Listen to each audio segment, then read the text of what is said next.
the background in the ancient Greek. Please forgive me. I don't know ancient Greek that well. I can read some of it, but I'm not really expert at all. First of all, I want to begin with the problem of translation. You know, in the English world, this has become the Republic, right? When this was translated, the Greek word is Politeia, P, Omicron, Lambda, Iota, Tau, Epsilon, Iota, Alpha, Politeia. And really, Politeia, in a strict sense, for Alain Badiou, we had a discussion about this, Peter Bratsis, myself, and Badiou, that Politeia, in the strict sense, could really mean political community, but even more strictly, the city, right? The city itself, right? And please, Richard and whoever else, Robert and others, please correct me as we go along, but I think that I'm trying to situate this vis-a-vis the problem of translation, what happens to the signifiers, if you will, how this is received over a very long period of time. So in German, the Germans translate Politeia as Stadt, as the state. So you begin to see the state. The French use the republic because they love, their republic, right? In a sense. So when Badiou writes his, Plato's Republic, he is using republic, right? The problem with republic, to me, in the English language, and one of the problems we've had in terms of its reception, is a lot of the people that really believe in republicanism, take this up as a classic text for their purposes. And I think that's one of the correctives that Badiou wants to go through. He wants to translate it as the common, and then with a parentheses, IST, the communist. Right? This is what he's really trying to do here. Badiou considers Plato, and I'm gonna. This is a preface, if you will. We'll have to go further into this. Considers Plato a forerunner of communism. That he's the first communist in Western philosophy, not Marx and Engels, but Plato. And he has a theory called democratic materialism, which we'll get to once we read some of the text. I know these are just words right now, but if you want to put in your notes, democratic materialism will be something that comes up because this is a materialist reading, not an idealist reading of Plato. He is really trying to confront the ongoing idealist tendencies in the readings of Plato, and want to do this through what he considers democratic materialism. So he's going to take the Republic itself, the 10 books again, and he divides this into 16 chapters. And what I would like to do as well here is maybe we can translate this as political community might be a good compromise instead of the Republic. Maybe for our purposes, for the next generation of translators, or maybe someone in this room would like to give an attempt, of doing this. But instead of the Republic, maybe we should think about this as the formation of political community. And it might help us, processionally going forward. Okay, I want to first tonight talk about the structure of the text itself. And there are 10 books, and I'm going to give a very schematic, outline to this. The structure of the text, first of all, the preface or chapter 1, or what Badiou calls the prologue, and I'm going to try to correlate each time the conversation in the villa on the harbor with that of chapter 1 of the Republic, book 1, which is the meeting in Piraeus, which begins with, I went down to Piraeus, and I'll do some comment about that because you have this metaphor throughout of going down throughout. You go down into the cave, back into the cave. You go down in order to discover, the people. What does it mean to go back into the cave? Many of these levels are on this opening metaphor. I went down to the harbor, Piraeus. But anyway, the prologue in Plato, if you will, or the first book and the prologue in Badiou, are propedeutic by raising the question, and this is the question throughout, and this is relevant to our times, to my mind, and we have a civil rights lawyer and other people that are, I'm sure, very much on top of this. What is justice is the overarching question throughout the Republic.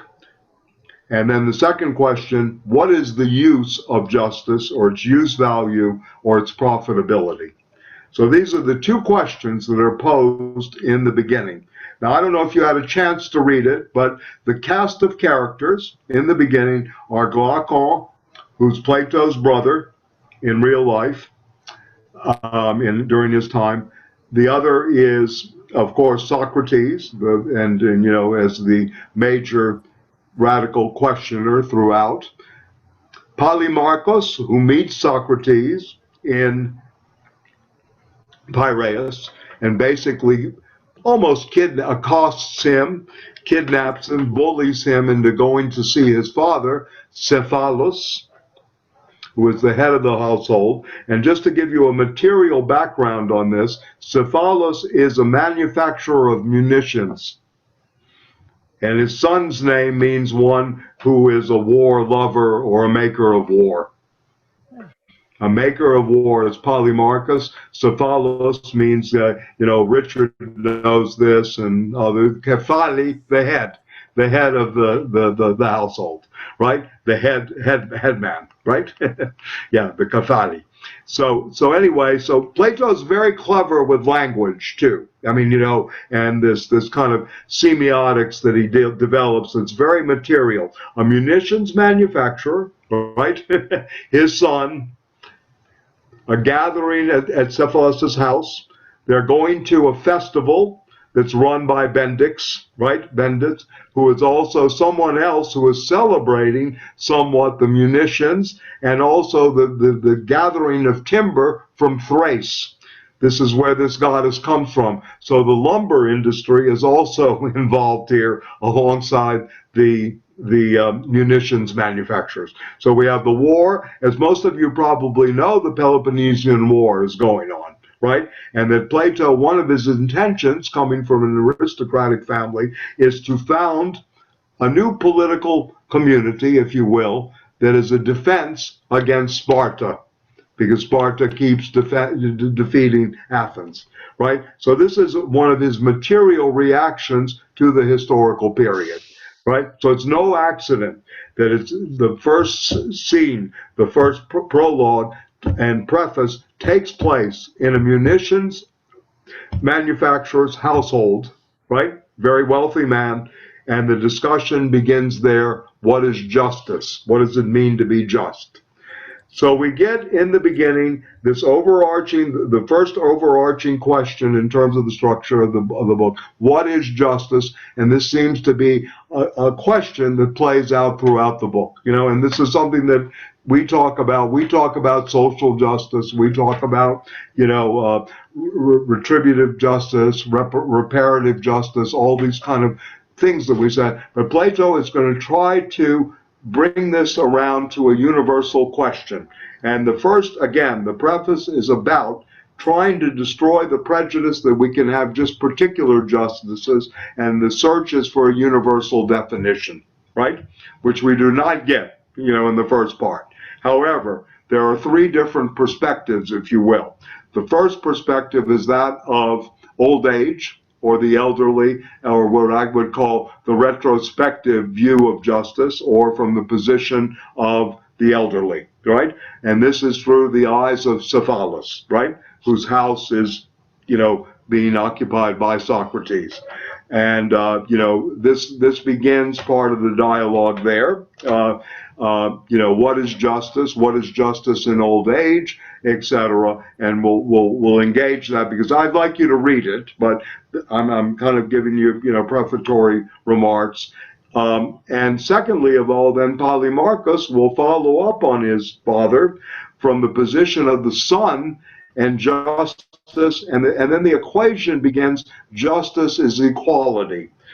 Justice ultimately is to each what is owed to each. You know, very much like Marx in a sense, you know, each according to one's needs, and one's abilities in the communist, future, if you will, in this way. So this is Polymarchus, who will take up that definition, right? And this is another place, and we'll go through this next week in very careful terms. Socrates will undo, right, all of these definitions, right? And we'll see how he does that, because I would like you to read it. I don't think I should, just tell you, I want to have the discussion of how he operates and what he's doing in terms of the points and the counterpoints. And then thirdly, the major figure, and this is the figure in Badiou, and I think this is very important for Thrasymachus, in which the discourse shifts completely. It's no longer a question of justice, it's a question of power. And Thrasymachus is the major sophist, and Badiou has his second section, and this is going on reducing the sophist to silence. So Badiou is very clever at reading Plato's Preface, the book 1 of the Republic, and taking the character of Thrasymachus, who actually emerges, and I don't know if you've read this for tonight or if you remember from your earlier readings, but Thrasymachus appears as a wild beast. That's the metaphor, out of nowhere, ready to pounce on Socrates and tell Socrates, you're basically full of shit. You're always complicating stuff. And let's really talk about what justice is, essentially. And justice for Polymarchus is the class argument, if you will. Justice is the advantage of the strong. It is the instrument and advantage of the strong. So this is another definition that is not returned to for a long period in Plato's dialogue, and we'll see how Badiou tries to deal with this, the class argument that goes on. So there's an argument from old age, how one retrospectively looks back at one's life to see if one lived a just life, under the general arching question of what is justice. Secondly, there is the question of justice as equality, or each getting what one deserves. And this is the early thing of those readers of Carl Schmitt or Derrida's Politics of Friendship, where the friend-foe distinction takes place, friend and enemy, doing well by one's friends and doing bad to one's enemies becomes part of the working definition of justice. Socrates turns that on its head. Well, we'll see that at work, right, in the second part. And then, of course, justice is power, right? And this, again, I want to mention, and I'll do some of these kind of marginal comments throughout.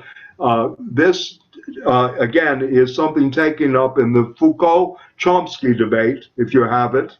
Chomsky takes the part of justice, the role of justice, that there is still this moment that we can actually achieve justice, and takes that position, whereas Foucault, as most of you know, does not think that justice is possible and is really trying to look at power and decentered power and power mechanisms always. So really, in a way, Foucault plays the sophist to the more traditional Chomsky in this debate in the 1970s. It's in a book. It's also on YouTube. If you're interested, the Chomsky-Foucault debate, and it's framed around power and justice. So there's a lot packed in to just this preface as an introduction. And it seems like the rest of the book is really a reflection on some of these issues raised in the preface, and then Plato starts to fill in the ethics, the aesthetics, the epistemology, the sociology, because there's a whole section on women, children, and private property relations, right, in book 5. Book 7, of course, we'll go over this carefully. I have a reading of this that I think is kind of interesting, the allegory of the cave, and what does it mean to be now about, the kind of consistent defeatism that we face in educational institutions, etc. Should we be setting up different communities outside of the the regular, academic institutions?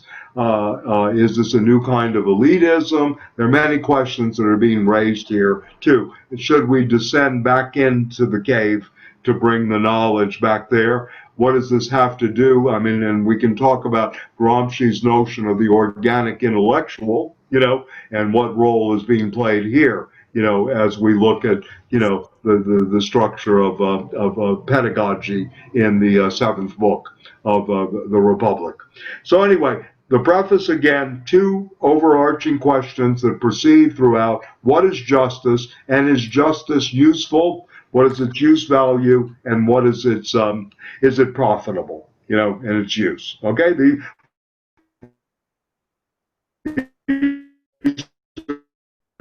questions that go on. Okay, and to use Bruno Gulli and Jean-Luc Nancy's language, the singular, and I'm going to put hyphen individual, right, and the city itself have forces that are in conflict, social forces that are in conflict with each other. The social classes in the city in conflict with the parts of the soul. And I want you to think too, I think this helps your reading of Plato in tripart divisions, right? In triads, if you will, but more a tripart division of the soul. We have the appetitive soul, we have the spiritual soul, and then of course we have the rational soul. There are three levels to this. There are also three levels of class structure. The craftsmen, the artisans at the bottom, the middle are the guardians, and at the top are the philosopher kings, right? That are corresponding to these parts of the soul. Not that, and there's mastery over the other parts of the soul by the rational masters, both the spiritual or the drive for recognition, and of course the appetitive. One can maybe look at this in terms, in terms of the tripart division into id, the appetitive, our desires, right, in a way that play out, that, then the spiritual would be the value system that is created, and the rational would be that little part called the ego that sets up boundaries and is able to sublimate and do things, right? So, but Freud, of course, unlike Plato, did not think that there was mastery in the house of the mind, right? That the unconscious was too much. So, but anyway, it becomes interesting. So justice, in a way, the city, the singularities are in conflict, if you will. The singular universal is in conflict with the social forces in Plato, etc., the social classes and the parts of the soul. So justice, elementary, this is a very elementary working definition, consists in establishing harmony among these forces. Everything is moving towards the harmony, right? This is Plato's intention to give harmony to this perfect construction of the political community or of the city, or the communism, the communist that Badiou will have in a sense, right? And if there's not harmony, and this is going on in books 2, 3, and 4, we're going to be going through, of course, in the second book, some of the arguments about the soul, what it is, what is the good, the agathon, and the agathos, the good, and the good actor. We're going to look at this and the parts of the good. We're also going to look at the educational system that is put out in Plato, which in some ways dominated much of the Middle Ages and, certainly dominated a lot of the formations of the universities. And then in books 3 and 4, we'll also be looking at the question of mimesis, imitation, and poetry, the role of the poets. This is when it first comes up. What story should be told? The question of censorship. So all of these things are going on in books 2, 3, and 4, and also on the level of the singular in conflict with the social forces in the city, right? So in a way, Plato is an articulator. Peace to Marx. Marx is a footnote in Capital. Says that Plato's Republic is a projection of the Egyptian caste system. Yes and no. right? There's also these tensions of class struggle. Marx is right. Yes, it is a projection of the caste system. And those of you, I'm actually going to be teaching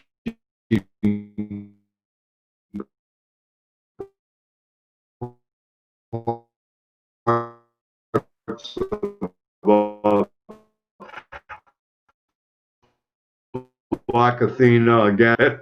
The Greeks' vocabulary is 25% Semitic, or even more so. And then Burnell tries to make this point. But in a way, he's talking about that the Egyptians were, very sophisticated in the caste system that they created, and that this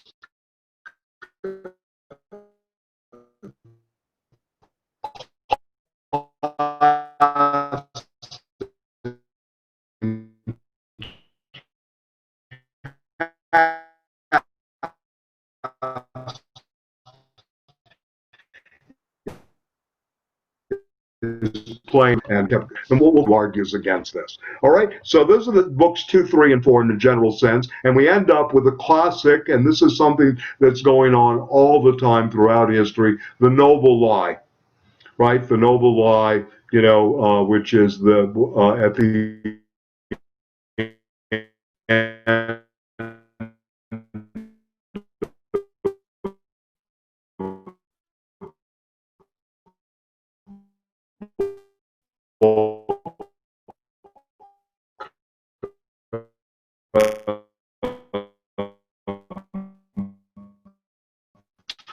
through the mind and disciplines of the body, and tries to modernize this, right?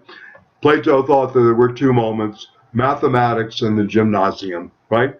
And in the mathematics, which was the base of everything, music really was at the base of everything. Yeah, in a way. The Greeks were very musical people. And it's interesting to point this out, that unfortunately philosophy classes don't really engage that. They're always indoctrinated only by argument, but don't see the musicality going on and the playfulness in that musicality that Plato's really trying to talk about. So this is again, very much at the base here, of Plato's educational system, and the gymnasium being the other one. So every education, and this is not in any of our educational institutions really, where music and the arts are at the base. Forget it, right? It's all about social control, and as Beryl's written about the of children. This is a very, very, disturbing aspect, that we don't get this early on, in terms of the musical training, the ear training, the ability to really hear, and I repeat what I mentioned last time. A good friend of mine, we don't know how to listen, but even worse, we don't know how to hear. And Plato is somewhat, in some ways, responsible for this, and I'll go over this later.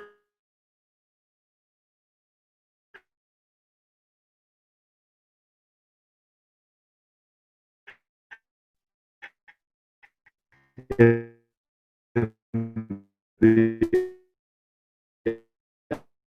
Eidos in the Allegory of the Cave, into the divided line. So we'll speak about this with the cave. So anyway, 2, 3, and 4 are very important. Education, what is the good, right? And then ending with the noble lie. And the noble lie is always operative. Bernays, Propaganda, 1927, perfect in terms of building the noble lie. We're building a new noble lie now, in many ways. We have the liberal class, right, etc. And I know nobody in this room is fooled by the Sleepy Joe and Vice Warden Harris, right? That she's not the vice president, but she's going to be the vice warden for the United States. So we're not fooled by this, but unfortunately we've been put into a position where this noble lie about the two-party system, that there's somehow a difference, that we have to vote ourselves out, that this is all we have, right? And we keep buying this. And is hope, in a way, part of a noble lie? What happens if hope, which for Albert Camus was the last thing out of Pandora's box, because it's the most evil of all things, evil of gifts, right? This is what Camus reinterpreting Pandora, and I'm not speaking. Ernst Bloch has a different thing, and Benjamin. This is a great book for someone on rewriting the principle of hope. You know,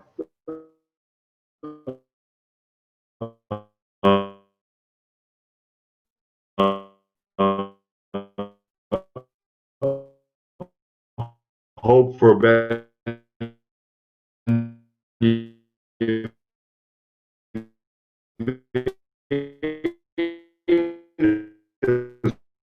We must forward the loss.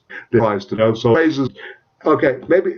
So let me just do the outline, and then I'll hear from you. So 5, 6, and 7, the books, and I'm going through Plato here, and this is my schema, right? As a digression on the just city, how it differs from other cities.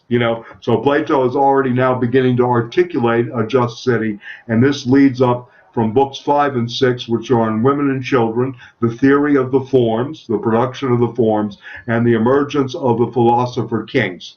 And there's a long treatise on women, children, and private property in this section.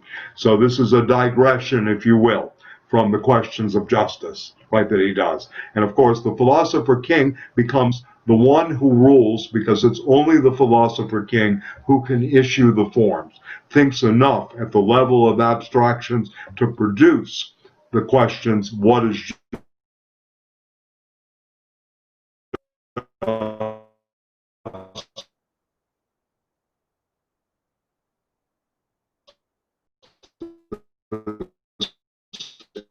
and lead that movement. This is one canon of philosophy, the musical element to that, and is the one that can intervene. And the philosopher king rules, not highly paid, but enough to live on, but because they can think, right, in a way. There should be a stipend for thinking, according to Plato, right? These are the ones that would be ruling. Now, of course, this is Plato's fantasy. Most of you probably know about the seventh letter, when he went to see his ex-student, who had turned into a tyrant, and Plato never went into politics, even though that was his ambition.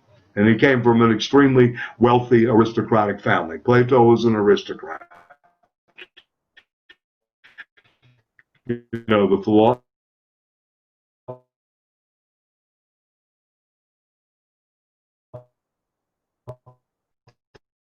philosophy did not begin, and I can quote this with reading Apology, the Euthyphro, the Crito, which are other dialogues. I think extant there are 33 dialogues. I did a map of this, the dialogues into sections. The early period in search of a definition, the aporia, which ends sort of with the Meno, the definition of what is virtue, or bad translation of arete. I think excellence is a much better translation of that. What is excellence? And then the switch into this middle period, of which the Republic is, and the late period. And interesting with the legal scholars here, that the laws are hardly ever read. It's the Republic and philosophy of laws, but the laws are read by the Straussians in Chicago. Very much so. The laws of Plato were read very actively. And the statesman, what does it mean to be a statesman? Which, we couldn't get to first base with any of our politicians with this. What does it mean to be a statesperson? A very different notion. And those of you that like interpretations, the great reading of the Statesman is by Cornelius Castoriadis. Has a very, very interesting reading of what is a statesman, the Greek philosopher. So anyway, that's 5, 6, and 7 is a kind of digression, and this is Plato, the schema for reading Plato. And you can consider this a broad outline. Of course, the question, what is justice, is returned to, in 8 and 9, and the laws of governing. And the problem is if you do not have order, if you do not have harmony, according to Plato, you're going to have anarchy, chaos. And this is why justice is useful. Justice becomes an ordering principle in Plato, right? The justice becomes this principle that orders the society, not, and the fear is of anarchy and social chaos. So I want you to realize this, that he's really, in a way, justice is a cover term at some levels for maintaining, the law and order at one level. Not at all levels, but certainly at one level, this is what's going on. Right, and then finally, and he'll go through many levels of governing, and Badiou is excellent on this. He goes through the forms of government, and he calls democracy, and this is a very interesting an interpretation of democracy. Democracy for Badiou is the management of opinions. That's what democracy means to him. Very interesting vis-a-vis, another way of looking at democracy beyond voting or whatever. And this to me fits with Lippmann, Bernays, Dewey, and all these people. How do you manage opinions for the democracy is not really ultimately knowledge, right? And in terms of the philosophical tradition. So Badiou sees democracy as the last stage, this open management, open field of management of positions. But we'll get to this. We'll see this in dialogue form under the last section, democracy and oligarchy, and then ultimately justice and happiness, and then poetry and thought. And of course, book 10 is very classic in the sense it sets up the perennial battle, and this is, again, a classical interpretation between poetry and philosophy. Why are the poets expelled from the Republic, right? Why are they expelled from the political community? What danger do they possess towards this? And what does this have to do with the relationship between imitation, mimesis, and then, of course, which poets are masters of, according to Plato, and that of knowledge, right? So we're going to have this constant tension, if you will, in this reading between the production of knowledge and the production of appearance or mimesis, that the poets, for Plato, stay in the realm of appearance and are not in the realm of reality. And this hurts the political governing. So the poets are really the first subversives, if you will, of the state, or of the, as the Germans call this, or of the political community, if you want to read it that way. Some people, some feminists, of course, have read in the reaction to Plato is the feminine is the poetic, right? And that this is the inversion that takes place and should take place. Irigaray, who had real problems in France at a certain time. She's one of those, but also, what is her name? Oh God, I think Michel Labouf. And they write texts about this, the philosophical imaginary, right? In which there's this inversion that the poets are left out, and the idea of the feminine is really left out, and that this is a, quote, masculinist discourse. I think that reduces it too much, but it's interesting, of course, to consider as we go forward. Our main task, I think, again, is to see what he's doing in terms of doxa, which is the Greek word for opinion, and doxology, the history of opinions. And then, of course, what knowledge is, what is episteme, and how do we get to this epistemic moment, right, in a way. So I'm not speaking on the ontological level. Of course, we have being here as, kind of the beyond being is the forms, and we'll talk about that as well, the forms and ontology. How are forms produced? What is beauty? What is reality? What is justice? What is excellence? All of these questions of the is that our friend Bruno is very good on, the predication of these things, and how Badiou takes this idealist predication and tries to turn it into a materialist predication. So I'll stop there for a moment. That's really the general outline, the scheme.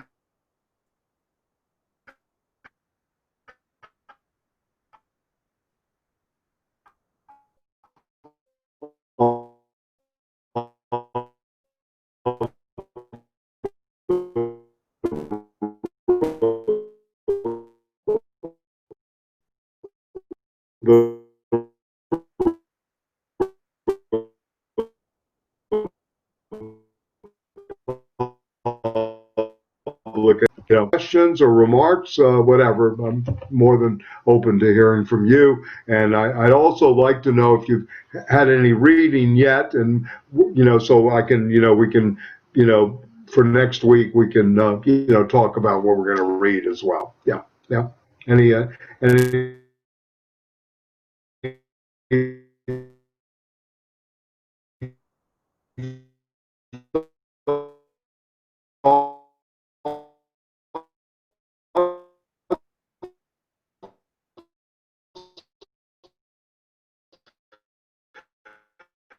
But So I you will then talk reducing the about sophists chapter. to silence. Okay. Okay, and I want to make one more remark since you brought that up. Piraeus, and I guess a lot of you have been to Greece. Piraeus is a beautiful area of Greece. It's the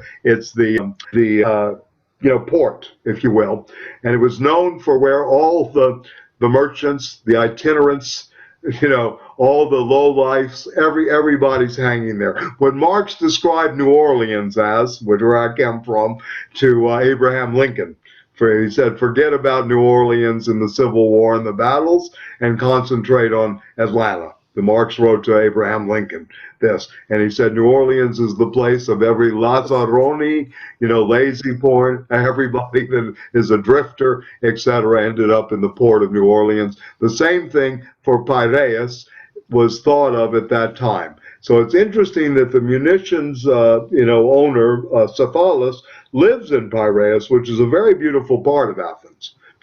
Very beautiful area. And Badiou says it's a villa. So he modernizes it well. Plato doesn't call it a villa. They're just going to the house of Cephalus. So Badiou is aware of this. This would be a very rich palette, right? In some ways, if you rewrite The Magic Mountain today, of Thomas Mann, you would look at Davos not as long as a great clinic where you have the philosophical argumentations of Georgi Lukács and Martin Heidegger and Hans Castorp's initiation, into the East, etc. But you would look at this as Davos as a place of where political economy is determined in many ways. It's the outgrowth of the Mount Pelerin society.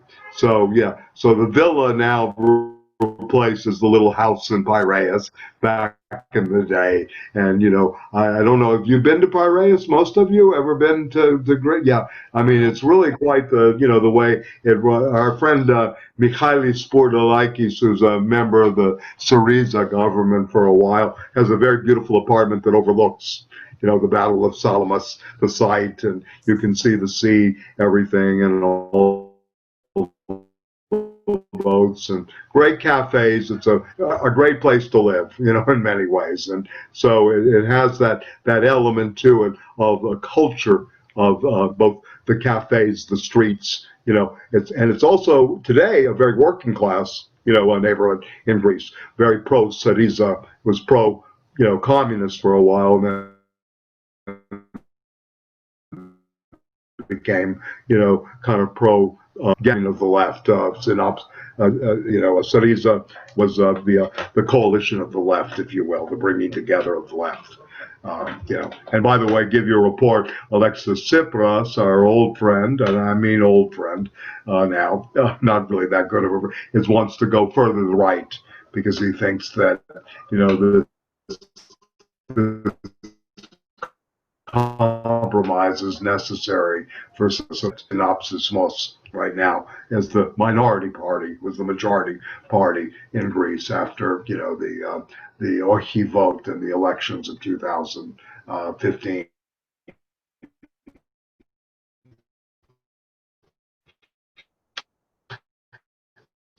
So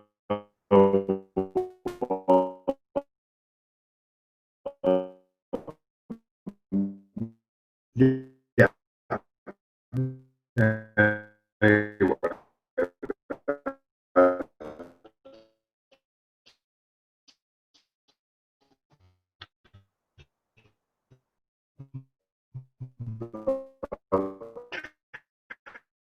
Socrates and all. Yes. slavery to the Greeks. If you were not Greek, you were called a barbaros. You were a barbarian. And we meant literally that you did not speak Greek.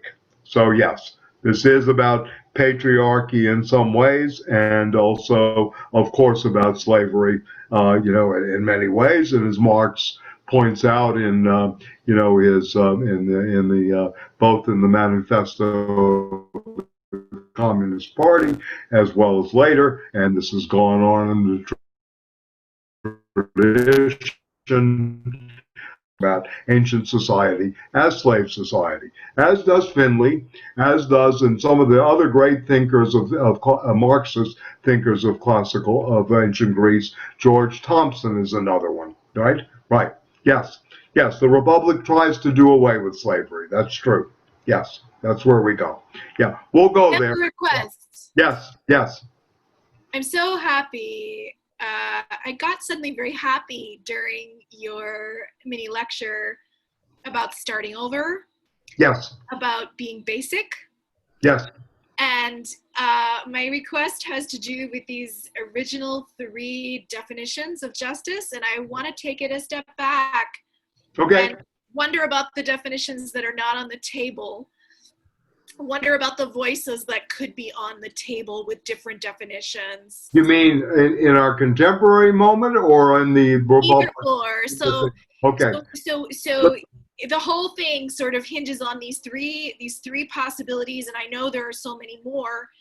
And what seems to be missing, I'm not really sure, but I would like to just dwell in that moment. Okay. Beginning before. Fair enough, before all the other marginal stuff. Okay, I got you. Okay, and thank you for grounding it back there. Okay, so again, in the preface or book 1 of Plato's Republic, and I'll throughout this course, I'll refer to Plato's Republic and Badiou's Republic, right? Badiou's Plato versus that of Plato's Plato Republic, right? The translation of Bloom or Reeve. There are 3 moments, that happen. If you go to the text, the Cephalus, Socrates is essentially accosted because he will not go visit this guy and has really been remiss. So Polymarchus, who's also, quote, his name means the war maker, Polymarchus, is out with a group of his friends, warlike, soldier-like. So they tell Socrates, you better come to my father's house or else, right? This is early on. So really, in a way, you can say Socrates is sort of like kidnapped or forced to go to the munitions owner's house, who he knows and he has a relationship with.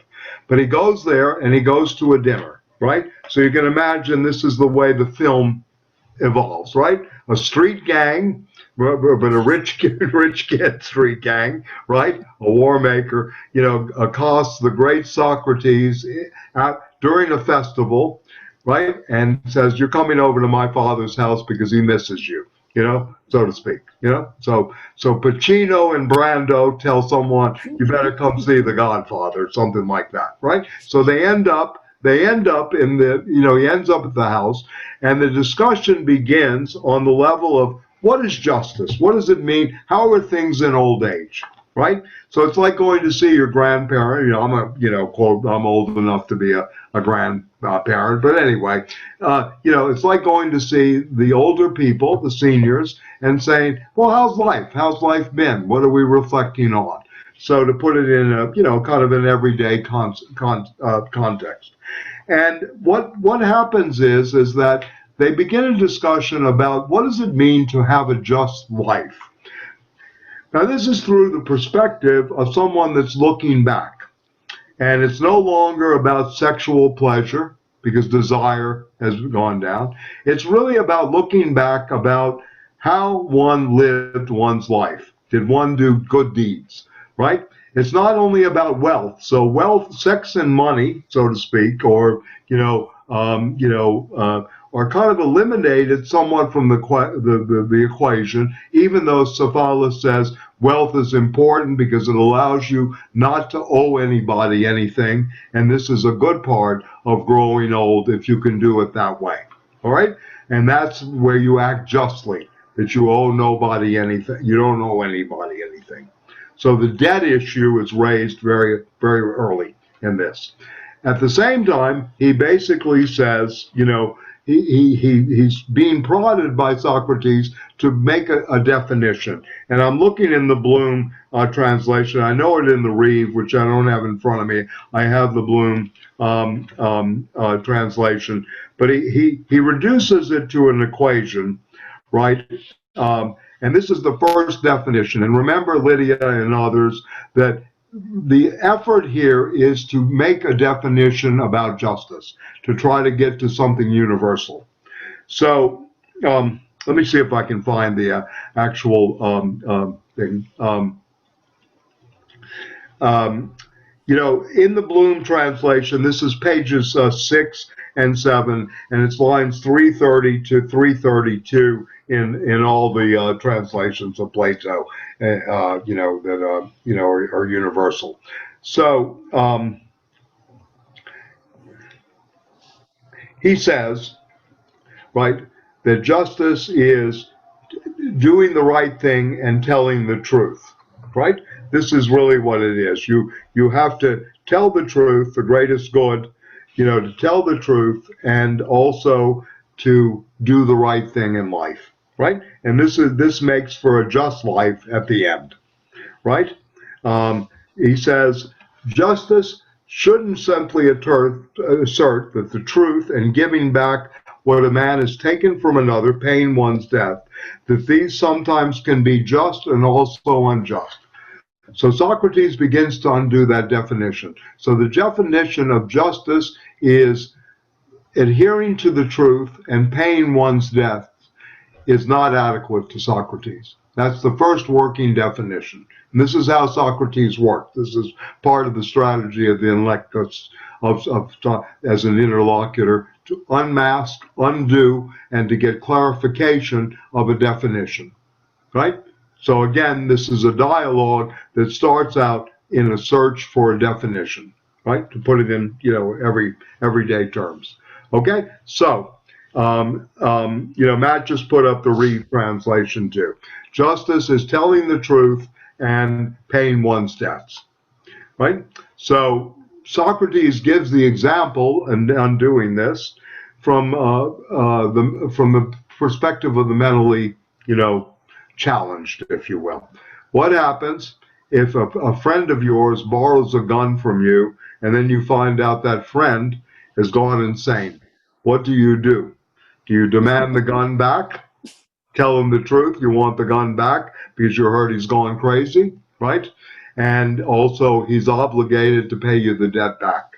So Socrates uses this analogy to say this is not an adequate definition of what justice is, because sometimes the truth per se does not work, and paying back one's debt does not work either, right? In these contexts.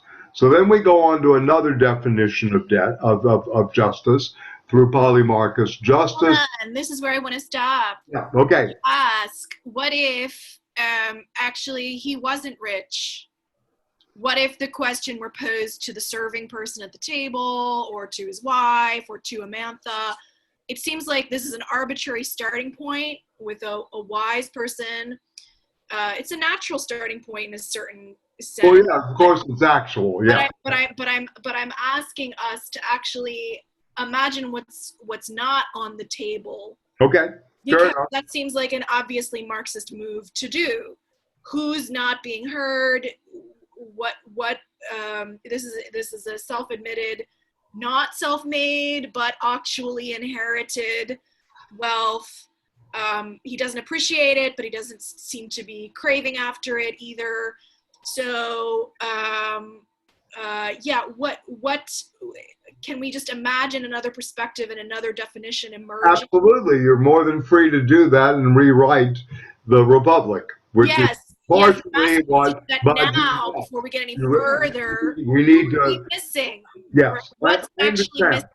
I understand. It seems like actually distributive justice is missing from this definition from the get-go. However, the next definition is more on the level of distributive justice. And distributive justice, by the way, is a liberal notion. It comes out of the Kantian Rawlsian position in modern political philosophy. I want to say that it's not especially a Marxist, position. I just want to clarify that, since you brought up Marx. I think if we proceed well here, I have no problem with the overriding and the rewriting of Plato, and this is what Badiou is doing in his way. But I think at the same time we need understanding alongside that of what's going on, right? So I like this use of the imagined, right, alongside, the text itself. So the understanding is important, right, as well as, the overriding or the marginal attempts to bring in the margins. By the way, Socrates, if you read, I want to add one other text that's very interesting on the Socratic dialogue, or the Platonic dialogue, if you will. Mikhail Bakhtin, the great Russian theorist, wrote a book called The Dialogical Imagination. And in the first chapter of that, he goes on at length about the dialogical form as a chronotope, something isolated in space and time, that gives us this incredible sense of the precursor to the novel of today. So I have no problem, again, of taking the Platonic dialogue, which is the beginning of philosophical theater, if you will, is the theater of philosophy, and it's theatrical. If you really think about this, how you could set this to theater in the villa, like Badiou does, and Badiou is a playwright too. He's not a screenwriter. He's a theatrical person, right? Even though he loves film, Richard's can write the screenplay here. But anyway, and Andrew can choreograph it. But anyway, the idea here is much more about how do you begin to see this, in terms of the understanding what's going on at the moment, right? Why a munitions manufacturer during a war, right? In a way, why the conversation about justice in the middle of a war with Sparta? How are we building a political community that is going to defend against this? In our times, how do we build a political community, right, against this, state authoritarian capitalism in the East, and then on the other hand, in the West, an authoritarian state, right, which is basically laissez-faire, authoritarianism in some ways, with highly regulated police forces. So how do we do this today too? And what elements will we take from this if we're going to rewrite? Yeah. So I hear what you're saying. The margins, right? The most democratic, to go back to your point, just to keep it within the context of Plato, the most democratic dialogue is the Meno, because the slave boy is given a lesson, the geometrical lesson. If you're interested in this, the Meno, Socrates brings a slave boy, Meno's slave boy, into a geometrical experiment, and this is really the beginning of an attempt to democratize education. I want to remind you of something that Foucault said, and this is interesting to me in many ways. He wrote this in the Archaeology of Knowledge. He said, in democracies, they teach arithmetic. In aristocracies, they teach geometry. And this is interesting, very interesting remark worthy of thinking about, in terms of the training, and Badiou, who really believes, and we'll go there later, the mathematical ontology. What is really going on here in a sense of, is the aristocracy being protected? What is really being protected here? Why is Thrasymachus, and we'll look at Thrasymachus as a character. I'm really glad you brought this up, because I can talk about, Thrasymachus as a character is very important, because he is the one who confronts Socrates about harmony of justice, and does so from the position of power. So in a way, Thrasymachus is the early Marxist, right, as a sophist in the Platonic dialogues. And there is a dialogue called the Thrasymachus too, whose name, by the way, means bold in battle in Greek. If you translate it, Thrasymachus, becomes bold in battle. So you have all these warlike, again, going back to the patriarch. I just want to make one remark. I saw that Rachel wrote in the chat that ousia, substance in Greek, was also a term used for real estate. And yes, the last definition of substance is real estate in the ancient Greek. And this is in Aristotle, right?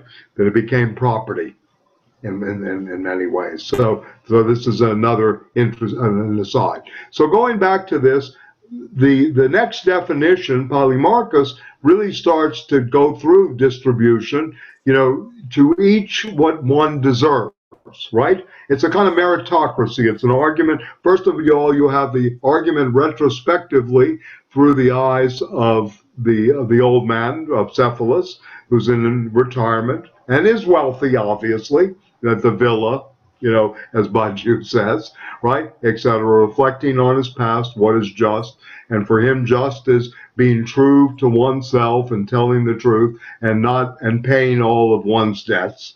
And you bring up what happens to the person serving them the good Greek wine at that time, and et cetera, et cetera. But going forward, his son begins to talk about the argument from the meritocracy, from a democracy's point of view, right? That each gets what one deserves, which actually echoes somewhat or prefigures or pre-echoes the communist slogan of to each according to their needs, to each according to their ability. In Polemarchus's the second phase of the argument, because he extends Cephalus when we read this, he says, each according to what one deserves, right? And then he goes into justice is doing one's friends well, good by one's friends, and harm to one's enemies. And of course, Socrates, and I want you to read this because I don't want to go too far without, again, the understanding of the reading, but Socrates will take this apart by saying, do friends always do you well? Can't they do you harm? And he asks the question, what is harmful, within this? Do enemies always do you harm? Can they do you some good in some ways? And the inverted formula, with friends like you have, who needs enemies, right? In a sense, right? So he's kind of starting with this to undermine Polemarchus's definition. And remember, again, Socrates is always trying to, get clarification through pushing the limits on a definition, showing not only its contradictions but its inapplicability to the definition. We're searching for a universal definition of justice. Whether we can get one is another story. Whether justice is relativist, right? Whether it's particularized is another story. But the search, again, is for the universal here, right? And this is what philosophy does. It searches for universals. One of the postmodern moments was to dismantle that. Lyotard and others tried to take that apart and saying, maybe this quest for universals is not so good, right? in a way. However, philosophers are always looking at the universal grammar, the universal language, the universal definition, et cetera, et cetera. This is the way they think, particulars and universals, et cetera. So the third definition, to go back to where your question started us, or stay with the basics, is or the third attempt is Thrasymachus. And Thrasymachus is going to say justice is the advantage. His working definition is justice is the advantage of the strong. And of course, we have to ask, well, who are the strong? Right? Obviously, the ruling class of the period, right? But what does that really mean? How can we work with that? And then secondly, what does it mean to have advantage? What does that mean? the advantage. And Socrates comes back with a kind of liberal argument. We'll see that next week after we read it, right? So that's the other definition that's working, which is the argument from the standpoint, the class argument, which you brought up in a sense. Is there always power working here? Is there always, domination? I changed the name of an honors course. I couldn't stand this from the historians. We do a course. They wanted to do leadership and public health. So I changed it to hegemony and the public good, right? I got very upset. So I just changed the entire title of the course for the philosophy part. Because hegemony is, again, a loaded word because it also speaks to structural domination. It speaks about leadership. There are many, many levels there, right? In a sense. And of course, public good is much larger than just public health. Right, in a sense. So, to me, this was a typical kind of attempt to vote Trump out, is basically the intention of leadership and, quote, the public health, is in a way. This is the way academics, general liberal academics are thinking, in my category. Anyway, I don't know if this helps, but I mean, these are the three basic arguments. The argument from the perspective of the older man, and what is just, and the definition is justice is speaking the truth, right, and paying one's debts, being without obligations, ultimately, and paying one's debts. And this raises a whole question of the structure of indebtedness and creditor-debitor relationships, which, again, I mentioned someone else who's very important for all of this, Nietzsche, the genealogy of morals, right? In terms of justice too, another thinker of justice in a different level than Plato in the late 19th century. Secondly of all, the argument from meritocracy, from the democracy of is justice, given to each what one deserves, right?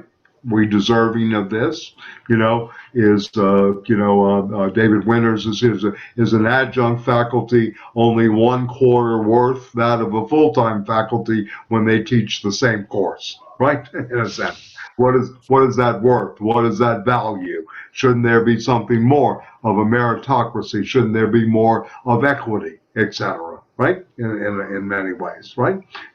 Of course, we know Jared Kushner, $2.5 million gets you into Harvard, right? The president's, Jeremy's good friend, Jared Kushner, right? Anyway, we see these things in our society.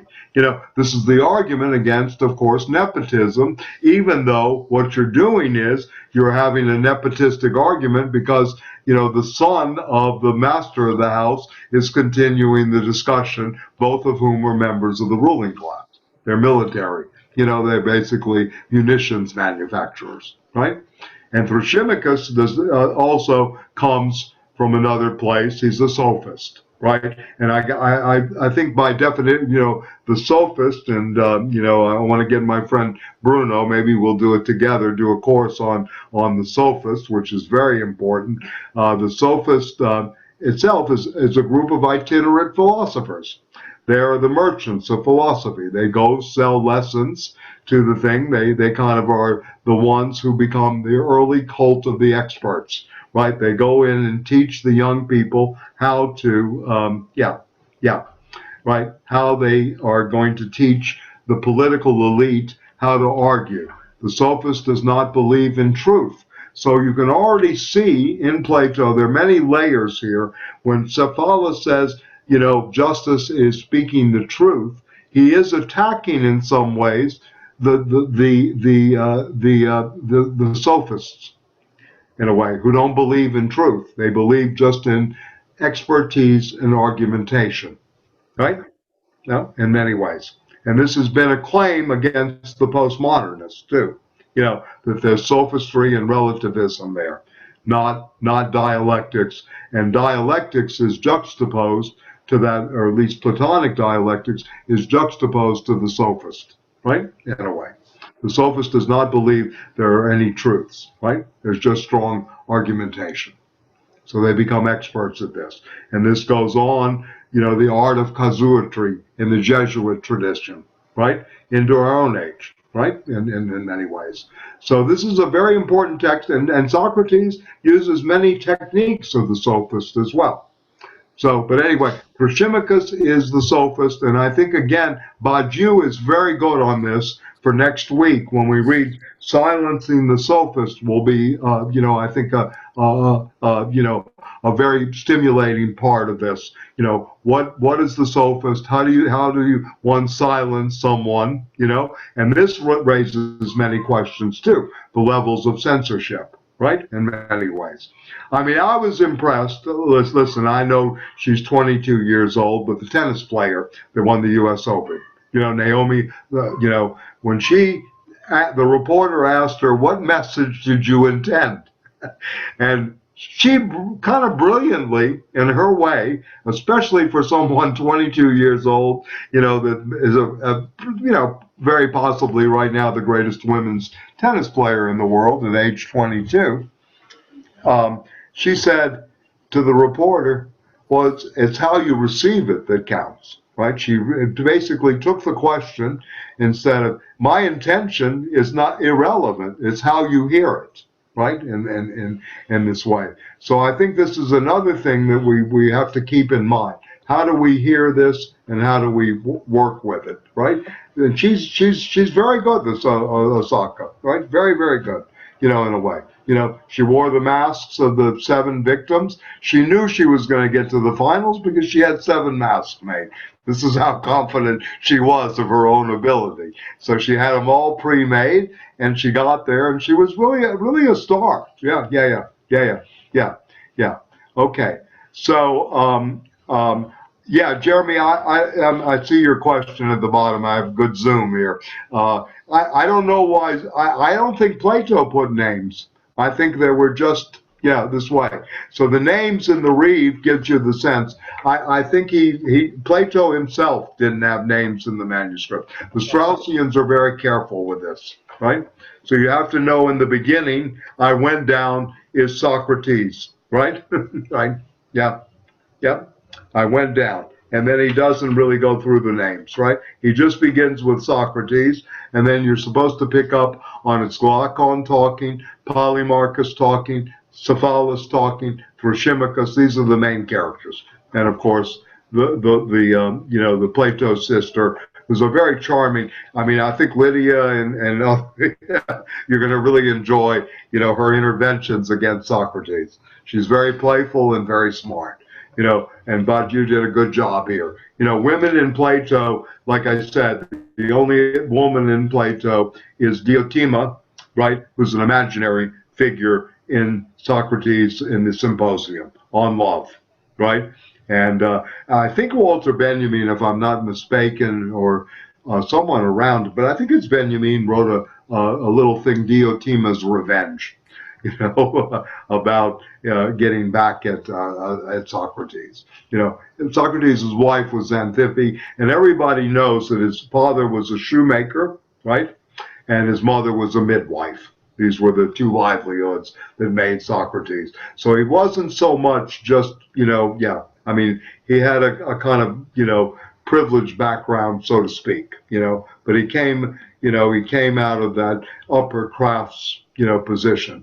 And the philosophical idea here, and I hope we can pick up on this, is he wants to create that space for the birth of an idea, right? The birth of maieutic is really important. The Socratic ignorance is very important. Socratic ignorance in a nutshell is, I know that I do not know, and I am wiser than you because I know this about myself, because you think you know, but you really don't.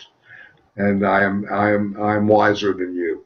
So ignorance is the first starting point always for Socrates. This, of course, is taken up by the phenomenologists in terms of the bracketing, the Stoics in terms of the withdrawal from the phenomena. This has a very long tradition in philosophy. But Socrates is going to, and then, of course, the skeptics. Yeah, of course. Yes, absolutely. The skeptics are excellent at this, doubting everything that is put before them, right?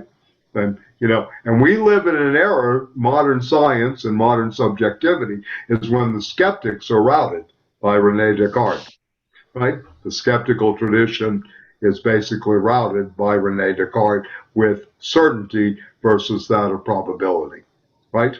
In a sense. So this is a very interesting moment that modern science is built still on Cartesian foundations, at least in terms of its research. So yeah, this is a long story, but yes, the skeptics are also part of that. The Stoics, the skeptics, etc. And for those of you, I know some people here are readers of Hegel, you can see this in Hegel's History of Philosophy when he goes through the different schools, the Stoics, the skeptics, and the phenomenology, particularly before he gets to, reason, this chapter on reason and the phenomenology. So again, look, I mean, I think, in terms of, I made a comment, going back to school, the worst part is the curriculum. Everybody's worried about going back to school. To me, the worst part of going back to school is the curriculum. Part of our problems, I think, in a way, is that, we don't really read, the curriculum anymore. We're all, kind of either over-specialized or, too much of this, and we don't really have this kind of basis, this foundation anymore. And I think this is very important that we, kind of recapture that in a way, because Alfred North Whitehead, who's a first-rate philosopher, again, I recommend Science in the Modern World and Process and Reality in particular, said all of Western philosophy is a footnote to Plato. The problems are laid out, right? The thematics are laid out. So he's trying to engage this, with all due respect to Marx, who doesn't really engage Plato. Marx is, he's a product of the German revised ancient model. And, Marx's dissertation vis-a-vis the Greeks was on the difference between the Epicurean and the Democritean theories of nature. Marx is much closer somewhat to the Epicurean tradition. And again, there are four schools during this period. The Academy, which is Plato, the Lyceum, which is Aristotle, the Garden, which is Epicurus, and the Stoa, of which the Stoics come out of. So these are the schools that are developing during this period. I think we need more of the garden. We need more of the open air, or the peripatetics, the walking, etc. Do we have time for this? I doubt it, but, we're going to be all in the screen culture. We're going to be, yeah. Anyway, I can't wait till we, actually have a site, where we can build this institute and do the left forum and meet in person or whatever. We can zoom in Beryl and other people that are outside of the New York City area. But yeah, I mean, there's something to be said about the garden, about the Stoa, about the peripatetic use in philosophy. We really miss this. And as Nietzsche says, your great thoughts are when you're taking a walk. They're not deep in the study, right? In many ways. Yeah. So this is important too. So anyway, going back to Plato, the prelude, the preface itself, the first book, is really to set the stage in terms of how do we go about defining justice as a universal. He's really trying to encounter that. How do we make justice a universal? And the overarching definition, as I said, is this establishment of harmony between the social conflicts, the social classes, in a way, and that of the parts of the soul. How do we have this kind of, I mean, you might think of Plato as an early thinker of sublimation, right, into the political economy, political community itself, right? That he's looking at this. The appetitive soul, right, in many ways. Then, of course, the spiritual or the recognition, the other part of the soul. And he has classes that correspond to this. The guardians and the auxiliary are to keep order, right? In a way, to keep the lower masses down, if you want to think about this too, right? To keep the order. And then the philosopher kings are on the top tier in terms of the rational, soul. They're able to understand the appetitive desire, read it as such, right?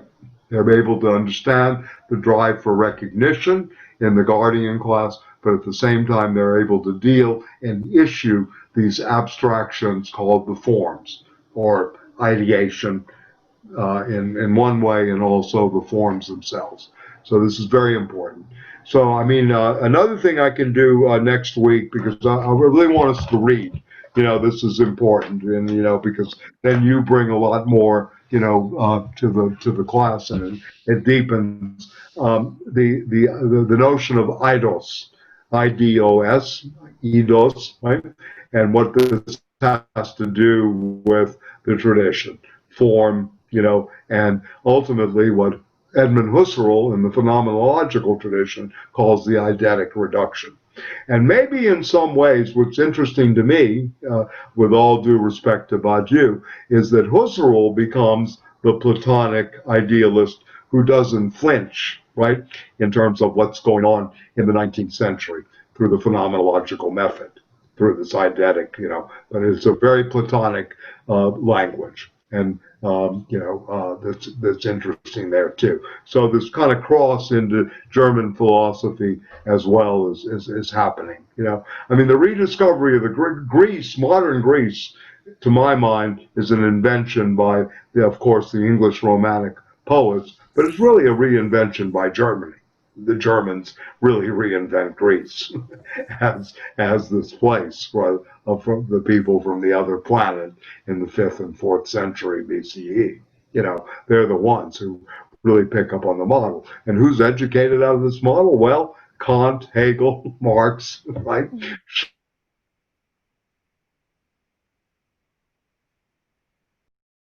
Schlegel, Schelling, et cetera. Who isn't out of this revised ancient model that comes out of Germany? Yeah, in many ways. So I think it's important to remember that the phenomenological movement, right, of course, the Marxian movement, these are all issued from Germany. The Hegelian dialectic, which is again an encounter with both Plato and Aristotle, all of this is coming out of these encounters, right, in many ways. And if the Germans, and think about this too. I mean, this is interesting. They translate state. They don't use republic. They call it the state, right? Nietzsche, when he writes on the ancients, and this is worth reading, speaking of slavery and all of this, Nietzsche's text called The Greek State. Very early writing of Nietzsche, very interesting to look at, because Nietzsche doesn't have any trust in the masses. Right? And Nietzsche is anticipating, and again, this is something we can talk about, what happens to cancel culture through all of this. This is becoming an issue, especially when you start saying you're going to take down statues of David Hume because he owned a few slaves, or he had some slaves. This becomes a problem to a lot of people in the community of thinking, right? In a way. Yeah. I mean, a major figure in the history of philosophy. They want to take down the statue at the University of Edinburgh. I don't know how you feel about it, but I'm pained by this kind of stuff. Yeah. Mm. Yeah. So anyway, this is another story.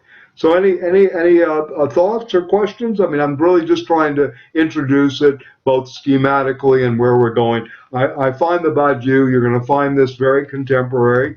I'll try to situate the Badiou. Maybe I could do that tonight too. I mean, Badiou is doing this for a reason, because he wants to go against multiple tendencies in postmodern philosophy or post-World War II philosophy. He can't stand Nietzsche, the anti-Platonism of Nietzsche. For those of you interested in this dynamic and this dialectic, Nietzsche writes Twilight of the Idols, which is a full-fledged anti-Platonic text. The Twilight of the Idols is, how the true world, became a fable. And the fable is Plato, right, for Nietzsche.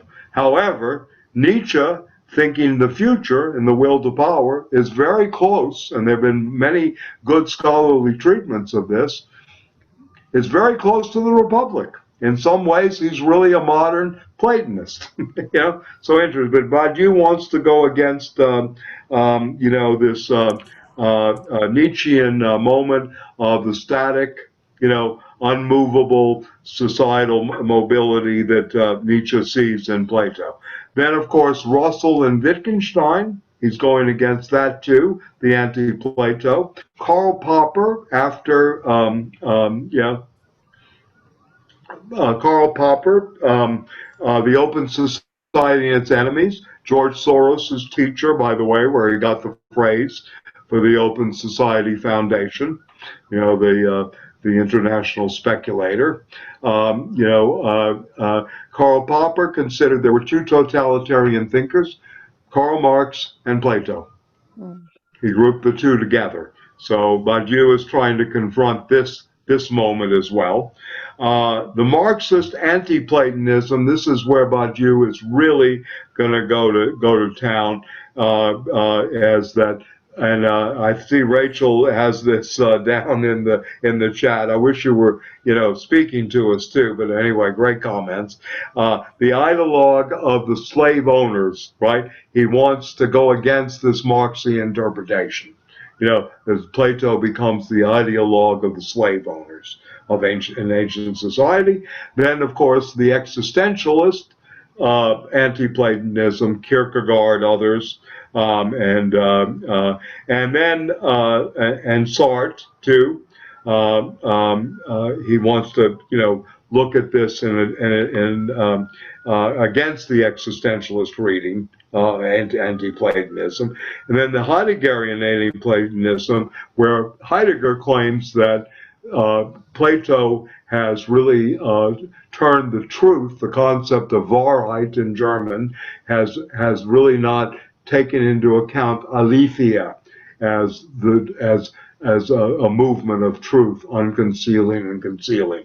He wants to go after that too, Badiou, as well as the totalitarian, as I mentioned earlier, Popper and Marx. So he has many antagonists, Badiou, in going against this. This is, again, a highly learned man. I don't know how much you know about Alain Badiou, but Badiou was a peripheral member of the Reading Capital Group. He was not in the internal group of Etienne Balibar, Jacques Rancière, Pierre Macharet, Roger Establé back in the day with Louis Althusser, but he was peripheral, and Althusser asked him to give a course on mathematics for Marxists, and he did a course on numbers back in the 60s. And also Marxism and science. So he has a very interesting stuff. And anyway, Badiou did not write much. He was very active during the 70s, building the political organization, the PO. I'm particularly fond of his good friend, Natashka Michel is her name. I've read some of her stuff. She's a first-rate thinker. He has a nice essay on her work on Penthesilea, who is the feminist who kidnapped Achilles, part of the war machine of the Amazon women. So it's a very interesting kind of approach. She's a first-rate thinker. Anyway, he continued this group, which was part of a Marxist-Leninist, really Maoist tendency post 68. And for a long time, he just basically taught and did his thing. And in the 80s, he was the only one who did not get too excited of the group of 68 that we know about the Mitterrand socialist victory. He thought it was a great sellout in terms of French thinking and getting well away from the fidelity of May 68. He makes a point of that. May 68 is one of the four events, the first being the French Revolution of 1789, of course, the Paris Commune of 1871, the Bolshevik Revolution of 1917, and then May of 68 in Paris, where the government was closed down for, and part of some of our generation, very influenced by that. So he thinks of those four moments as events, right? And the fidelity of the event of 68 is where his thought is taking him. So he begins writing ontologies in his teaching, and he produces 3 books of ontology. Being an Event is the first one. in '84, which is read actively by philosophers in France, not so much in the United States. He's not known in the United States until maybe 10, 12 years ago. Even though in France he's known very well in philosophical circles and with some of the students being in an event. The second one was Worlds, the Logic of Worlds, and now Immanence of Truths, right? So he has 3 ontologies as well as many books on politics, ethics. He writes plays. He, has written a treatise on love. Someone mentioned that earlier, an elegy on love, etc. And if you're interested, there is a film on YouTube done by 2 of his ex-students. It's very good. Alain Badiou kind of covers him. I'll see if I can find it. It's Vimeo. You can watch it and you get an idea of who Alain Badiou is, in a way. His masters, if you will, philosophical masters, seem to be multiple. Jean-Paul Sartre, especially the Jean-Paul Sartre of a little bit of being in nothingness, but more of the critique of dialectic reason. I think also Mallarmé as a poet, right? Lacan, definitely Lacan is part of being another master there. And, so this is very, very important to keep in mind that he is a continuation, if you will, of materialistic psychoanalysis. Sartre's movement or conversion to Marxism is the theoretical horizon of our time, which, whether you say Marx or Marxism to me raises some good questions, that distinction. And so anyway, there are many, many influences on him. And of course, Plato. And this is where he's gone recently, the last many years. He gave seminars in Plato from 2009, I think, until 2012. So his background is very much within a complete mastery of the history of philosophy. He believes in the mathematical ontology. He has a long argument for mathematical ontology. I'm not good enough in mathematics to know the level of that thinking. I'm not an expert on Riemann or on set theory or Mandelbrot's fractals and all these kind of things. But he uses this, very much in his arguments, right? We're not going to be able to do this here. We're not.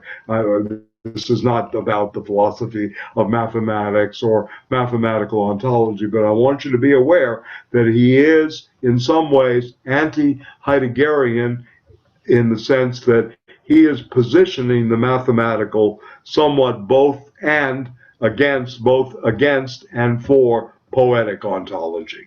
So we have this division that takes place.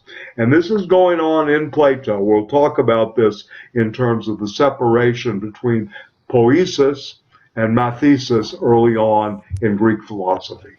I think this will be interesting. How the Pythagorean theories develop, right, as well as, how the poetics develop, and what is the relationship of Homeric poetry to the Greek world, but also even going forward, who are our visionaries of the future? Is it the Rimbaud's, the Mallarmés, the poets of our period, rather than the philosophers? And what is the difference? And of course, this is a question raised by Plato in Book 10, the perennial ancient struggle that is still going on in the modern world between the poets and the philosophers. This is a classic opposition that still goes on. Can I just interrupt quickly for an administrative question? I've got to leave right now. Yeah, no problem. Are we going to be going on past 9 o'clock normally? I just need to know how much time to allocate here. I have another... that depends on you guys. I can go as long as you want, but anyway, yes, I can cut it at 9 if that's better for you. I don't want you to miss anything, but yeah, I know it's 9:15. Tonight it's better for me, but okay. I would don't pay suspect attention. me. 9:15, and we are recording this, by the way, so you have access. Okay. Right. So I just want to say, I would think that given the material, and tonight we spent good half an hour introducing ourselves, I think we're going to be probably 9:15, 9:20, 9:30 on occasion, just to let you know. But these are being recorded, and yeah. So thank you for asking, and it's a good question. I mean, sometimes we go way. I mean, I'm sorry, but it's part of the dialogue. We're not in the villa, unfortunately, with great food and great wine, but it isn't the symposium. But hopefully we can keep learning and engaging here. Yeah. No, I have no problem with it. I just need to know for the future. Okay. Someone asked Matt, will the recordings be available before accessible beyond sessions? Right? I would suspect so. Yeah. Okay. Okay, good. Okay, they'll be on the website? Yeah. Matt is Karl Marx, by the way. Oh, yeah. Resurrected Well, yeah. I don't know how we're Yeah. distributing them. I mean, I'm recording it right now, so I could sort of just send it to the class if Right. people want Okay. it. But as far as posting it, we could figure out, yeah. Okay. Okay. So I see Andrew has to leave too. Andrew, you're in Colorado? Yes. Yeah. So you're on Mountain Time, right? Yes, that's right. You're 7:15 where you are, right? Or 7:20, right? Okay. Yes, that's right. Okay. Well, yeah. All right. You're breathing good air at least. Well, actually, The fires are it's coming out. over, yes. Oh my God, yeah. The real, again, another tragedy. This is also as a pressing problem. I really like the section, at least to me, the Badiou, and I'll just point this out too. Again, you can read the introduction by Reinhardt, but really to get into the thing, he really is good here. He's going to ask, what is an idea? And this is a very long, very dense. This is a book worth studying, my opinion, right? From mathematics to the dialectic, which is part of the divided line of chapter 6 of the Republic. He'll ask the question of the pre-communist governments, how you critique that. Very important in terms of governmentality. He'll ask about justice and happiness, this relationship between the pleasure principle and that of what is happiness. What does that mean? It means something to Plato versus what it means to Aristotle, and we can talk about that. Eudaimonism, right, in a sense, that kind of being in touch with the conformity with one's soul, in the ancient Greek, what this means, etc., right? Okay, so everybody's saying around 9:15, so I'll wrap it up tonight.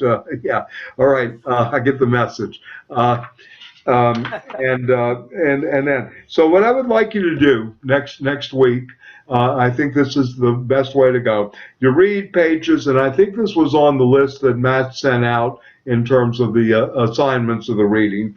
And I'll go through the chat before I leave too, to just see if there are any unanswered questions or questions on questions. The conversation in the villa, pages 1 through 45, right? I think we should read pages 1 through 45 for next week about you, right? The conversation, and especially reducing the sophist to silence. I think in this reading we will be able to see censorship at work, how much censorship is really operative in dialogue, and how that happens. There's also a section, what is a philosopher, and philosophy and politics. And Badiou, again, is one of the few philosophers who talks about not just political philosophy, but the relationship of philosophy to politics and vice versa. And he has a very good, I think, a very interesting take on this as well, that kind of separation. So anyway, we'll I guess we can leave it at that. We can begin with the incident at Piraeus, the kidnapping of Socrates, if you will, right? In order to be forced into a dialogue about what is justice. How the philosopher is kidnapped at the beginning of this dialogue to go to the house of the main man, and then where the dialogue goes after that, right? To build this new society. As Socrates being accosted, kidnapped as an agent of the new, the new political community. So it's certainly one way of reading it and thinking about it. Okay, let me look at the chat real quickly and then I'll let everybody go. And it's really great to see everybody. Okay. Hey, how many books do you want us to read in the Bloom or in the Plato? I'd like you to read all of book 1 as carefully as you can, and maybe you can get started on book 2, right? Chapter 2. Book 1 is really about what Lydia, encouraged me to go through these elementary arguments about justice, right? And how the dialogue is framed by the preface. Book 1 is a prologue. Badiou is also doing the prologue, right? Okay. So it looks like some of these questions have been answered about, yes, they will be recording, beautiful meditations on the cave. Thank you, Jeremy, from Vimeo. He put the Badiou up, the question about Bloom. Let me just see what else. Rachel thinks that they're feminists. This is a good argument. Of Socrates and Plato. I don't know if you know Derrida's The Postcard. If you're adventuresome and you have a lot of time, you can read the postcard from Socrates to Freud, right? And it has a great image of Socrates dictating to Plato and back of him, kind of medieval monograph and the thing. The postcard from Socrates to Plato and beyond. The notion of the postcard, the sending. Right, the envoy, in a way. So this is another interesting thing. So yeah, thank you everybody. I don't want to keep going on. So thank you everybody for your comments and your inventions. I'll take any questions or any thoughts. Would you like to any particular point of interest that you'd like to focus upon as well? We can do this. We've got time. Yeah. Any particular, yeah?